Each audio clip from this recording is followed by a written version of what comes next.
వనపర్తి జిల్లా దశాబ్దాలుగా సాగు చేస్తున్న భూములకు పట్టాలు ఇవ్వాలని డిమాండ్ చేస్తూ కిలాగనపురం మండలం గిరిజన రైతులు పాదయాత్ర చేపట్టారు. పట్టాలు లేకపోవడంతో ప్రభుత్వ పథకాలకు నోచుకోవడం లేదని ఆవేదన వ్యక్తం చేశారు.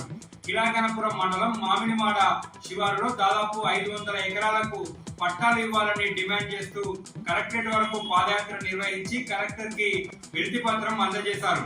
ప్రభుత్వ అధికారులు ప్రత్యేక చొరవ చూపెట్టి పట్టాలు మంజూరు చేయాలని, లేకపోతే భవిష్యత్ కార్యాచరణను ప్రకటిస్తామన్నారు గిరిజన రైతులు.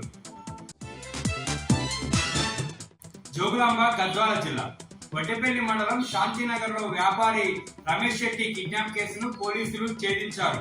గత సోమవారం అప్పుడప్పుడు ఇస్తామని చెప్పి హైదరాబాద్ కు పిలిపించి కిడ్నాప్ చేసి 10 లక్షలు డిమాండ్ చేశారు కిడ్నాపర్లు.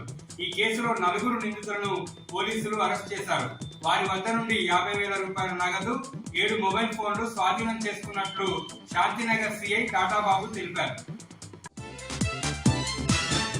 మహబూబ్ నగర్ జిల్లా కేంద్రం కాటన్ మిల్ శ్రీ వెంకటేశ్వర స్వామి ఆలయంలో వైకుంఠ ఏకాదశి వేడుకలు ఘనంగా జరిగాయి. తెల్లవారుజాము నుంచే భక్తులు వైకుంఠ ద్వారం నుండి స్వామివారిని దర్శించుకున్నారు.